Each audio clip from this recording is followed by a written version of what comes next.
and let us all do we can to build a better future. Turns out Joe 30330 has some problems, and this is something that we've talked about on the show on how, again, everything that Joe Biden's been doing in his administration would eventually come back to Biden in the butt because, again, Biden and his administration have really failed to even step up for the American people. So let's talk about this. President Biden's sagging approval ratings, especially among independents, are raising questions about his ability to move his agenda through a House and Senate where centrist and liberal Democrats are battling one another. Democrats aren't running away from the president, but the approval rating hit could make it tougher for Biden to muscle moderates such as Senator Kyrsten Sinema and Senator Joe Manchin. These are two senators who were very integral in leading 6 other Senate Democrats in getting rid of the $15 minimum wage increase, who are balking at the $3.5 trillion cost of his budget reconciliation measure. Some Democrats note that Biden's approval rating at this point in this presidency is still significantly higher than former President Trump's was in August of his first year in office. A GOP House and Senate later in 2017 still managed to pass Trump's signature tax cut bill. Again, something that the Biden administration has yet to really address, that massive tax cut for the rich. But Republicans say Trump had much more intense support from his party's base, which helped him move Republican votes in Congress. He's got a totally different numbers than Trump's. Trump's base of support was much more intense than Biden's ever was, said Jim McClellan, a Republican pollster. Biden's poll numbers have fallen as he faces intense criticism for his handling of the U.S. withdrawal from Afghanistan. The fall of the U.S.-backed government was much swifter than Team Biden had anticipated, and 13 U.S. service members were killed in a suicide bombing last month as the administration sought to evacuate Americans and Afghan allies from the country. The White House has expressed confidence that most Americans support the decision to end the nation's longest war and that Biden will not take a long-term political hit. Again, look, speaking for myself, as an independent voter, as somebody that was yelled at by quote-unquote vote blue no matter who people, the Biden administration has yet to follow through on doing anything really progressive. Now, this $3.5 trillion package, is it enough? No. But again, the very fact that he is getting pushback from his own parties says really a lot about the leadership of the Biden administration and how he is incapable of even having a unified party support him and his policies. Again, continuing on with the article, the Biden administration is also dealing with a stubbornly persistent pandemic that has seen the coronavirus cases, deaths, and hospitalizations reach levels not seen since November. Everyone, please be safe out there. This virus is something not to screw around with. I don't care what your thoughts on it are. Just please be safe, wear a mask, wash your hands, and take care of each other. That's just my thoughts. Live however you want, guys and gals. Biden has centered his presidency on effectively handling COVID-19, and seemingly unending fight is of real political concern to the White House and Democrats ahead of the 2022 midterms. Again, like I've said to our audience numerous times, be prepared for the propaganda from the vote blue no matter who and cul-de-sac progressives saying we got to vote Democrat because, oh no, the Republicans. Vote third party. Now's the time for us to look at different alternatives and also support ballot initiatives. Shout out to you, Roger Meadows. Again, continuing on, an NPR PBS NewsHour Amaris poll published last week showed Biden's approval rating dropping to 36% in August from 46% in July among independents, while a Washington Post ABC News poll showed 36% of independents approve of Biden's overall, while 57% disapprove. The poll showed Biden's overall approval rating at 43% and 44%, respectively, the lowest of his presidency. Now, I do want to switch things up a little bit because, again, we've talked about Biden's, well, signs of early dementia. Now, Biden has made a lot of stutters. He's made a lot of gaffes, especially most notably during the 2020 primary and general election of that presidential election cycle. So the videos on social media are evidence enough. We've seen Biden stammer. We've seen him talk about, you know, Jack the thing. We hold these truths to be self-evidence. He talked about corn pop. But I have this article from RT America. Shh, don't tell Rachel Maddow or TYT because, oh, no, it's Russia.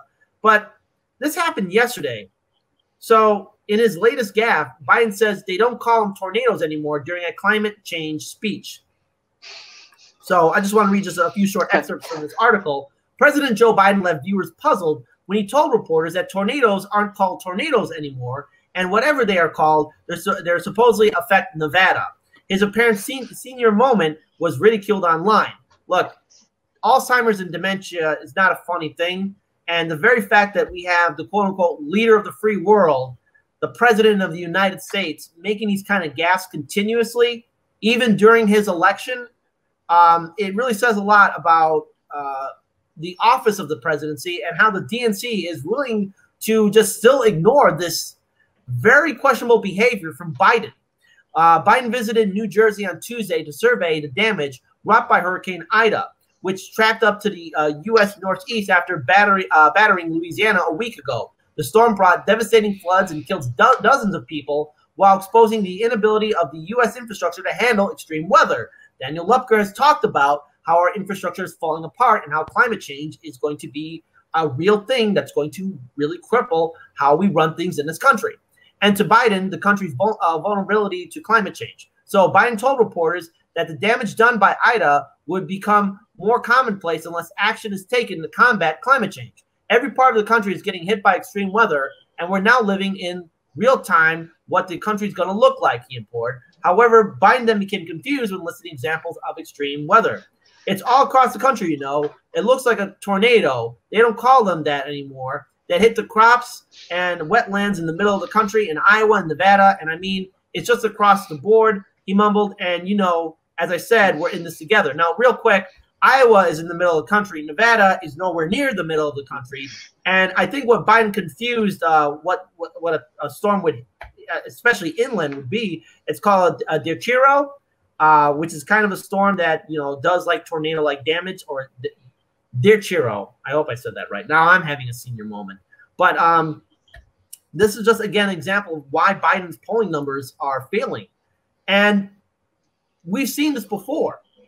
How is this going to inspire confidence for voters to turn out for the Democrats during the 2022 presidential election cycle or midterm election cycle? Apologies for that. Again, I guess Joe mentioned. I guess Joe Biden disease is very real, because as soon as you read an article about him stammering, it's going to impact you as someone reading the story. Look, again, the Democrats, they have to own up to this, and Biden and how he handled Afghanistan, how again on Monday, unemployment benefits were cut for millions of Americans. And even as we speak, millions of other Americans are still being evicted from their homes and apartments. Small business owners are basically closing up shop. This is a recipe for disaster. And in my opinion, it looks like Biden is going to continue to free fall. And for those who are hoping for Kamala Harris to run for president, remember, she's part of this administration too, because as corporate media likes to call it, the Biden-Harris administration. Kamala Harris has to own up to this too.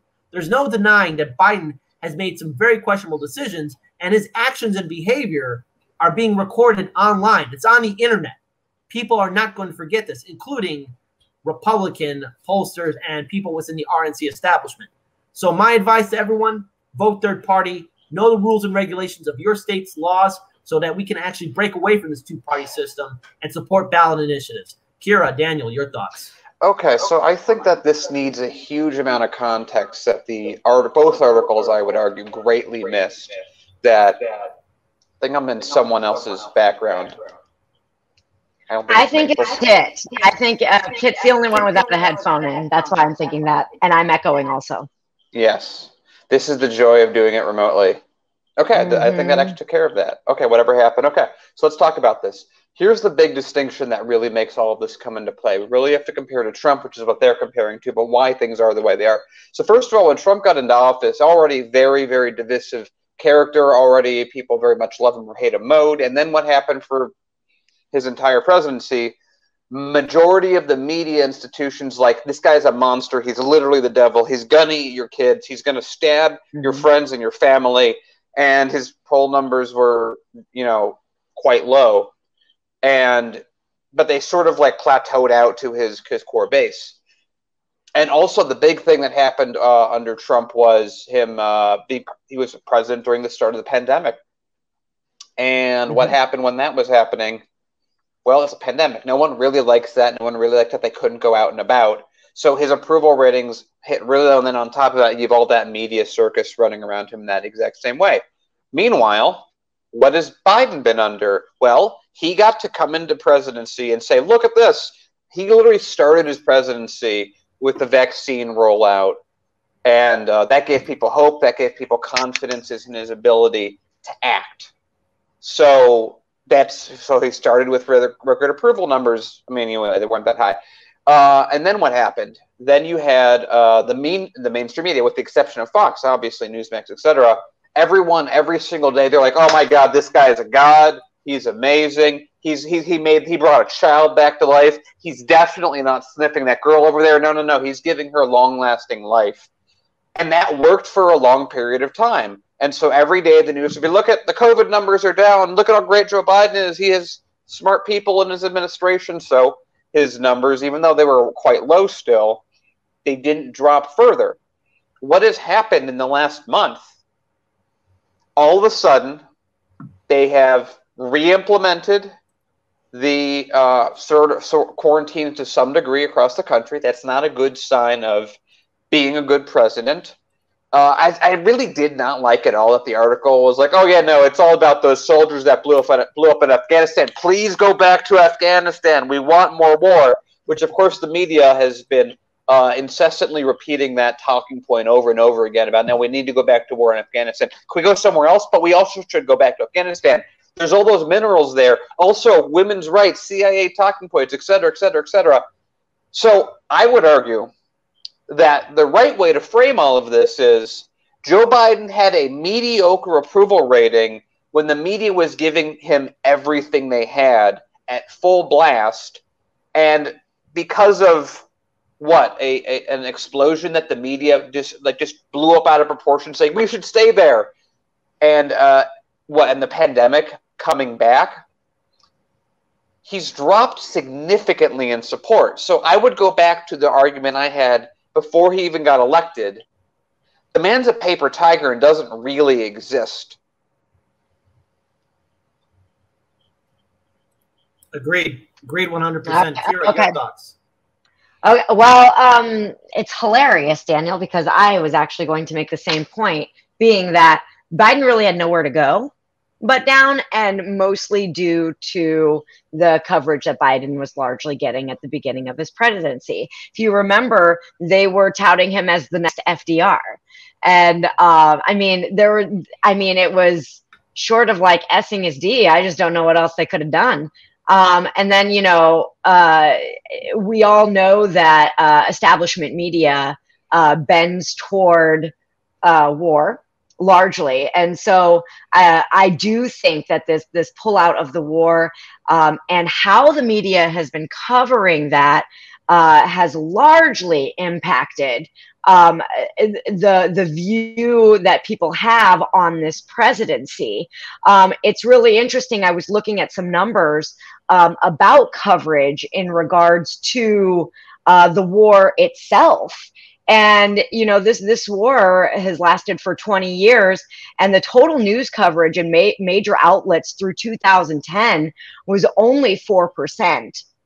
And then, we have this incredibly transformational opportunity in the Biden administration to pull out of the war, and the coverage of it exploded. And, you could feel, you could not even feel, you could hear. I was looking for numbers on negative coverage in regards to the pullout, but I couldn't find any research on that specifically just yet. But my sense of it, and I don't watch any mainstream media, not because I'm above it or whatever. It's just like I don't really it's not really what interests me. I don't really watch any television. So I usually get my mainstream media feed from what everybody around me is talking about. And largely it was all very negative. And they played the video of someone falling off of the back of a plane over and over and over again. And, it was all over, my family's social media as well. So I was like, okay, this is very much what's been played up, and then you look at, what was going on literally a month ago, and it was, Jen Psaki like handing out cookies from her mother's recipe or grandmother's recipe. And so it's really interesting to see the shift and what it took to actually have that shift, right? You know, think about Kit. You mentioned the dementia, which is very clearly present. Also, the rape, basically, that he got accused of, and how that all got swept under the rug. And then you look at some of his policies. Basically, some of the policies that are similar to Trump's policies that got Trump called a fascist, and maybe rightly so. I'm not boo-hooing that, but let's take the immigration policy that made up, according to Pew Research Center, these numbers that I'd found, 14% of all the coverage of Trump's administrations, whereas it made up 8% of Biden's. So even though they're the exact same policies, they get covered less. That negative stuff was getting covered less, my bad. But then, we're not going to be beating the drums of war anymore. Attack. And I think that's what I saw happen. And the funny thing about all of that is that it's not like we're like not killing as many people. We've just like moved operations. It's not like, oh no, we can't kill people and take resources in Afghanistan anymore. I guess we'll have to save that money. It's like, no, we just like put it in another country. And so it was very interesting. I remember when that was first happening, I saw Kyle Kulinski's video, which I was very conflicted on, but I sort of agreed with some degree of how he was writing it or saying it, with that, like, this is a thing that we should be cheering Joe Biden on, because it's like we've said, get out of Afghanistan for 2 decades now. He finally does it, but it feels so hollow. It's like if, I don't know, like police have entered and taken over your house or your apartment or whatever, and they've been there for 20 months, and they won't leave, and they've destroyed all your crap, and they moved in their own crap, and then finally you get a court order demanding that they move, and they're like, okay, and they move to the apartment next door. That's sort of what this feels like. So it feels like a very hollow victory, but it's like, okay, fair point. He did get us out of Afghanistan, but again, I'm not sure what it really means. And it's just hysterical that I say that all in bringing up the point with the media and the military-industrial complex that we're not even spending less money. We're simply reallocating it to other countries, and they're still freaking out at the very concept of leaving a country. That we're not fully leaving, that we're paying mercenaries to stay in our place. I also want to throw this out here, too. It's a failure of domestic policy, too, with the Biden administration, and how, again, look, millions of Americans are being kicked out of their homes. Millions of Americans are unemployed. There's a lack of job opportunities right now. There's a lack of resources to help out Americans. Biden, through executive order, can legalize cannabis. Biden, through executive order, can actually get rid of student debt. Biden, through executive order, dare I say, maybe this might be a little controversial, but can do something about Medicare for all as well. He could do a lot of things, but he chooses not to. And this doesn't inspire confidence in me. So vote blue no matter who. When the midterms come around in 2022, and also when the presidential election cycle 2024, DNC, earn my vote. But chances are you're not going to do it because the Democrats don't do anything, and I'll be damned if I vote Republican. So I will do something different. Since the DNC and RNC like to screw over Americans, since they like to play the song and dance and they're protected by corporate media, I'll vote third party. Because at least when I know it's third party, they're going to do something. I can at least vote with a clear conscience, like, okay, you're trying to put in effort. Can third parties do more? Yeah, let's be very clear.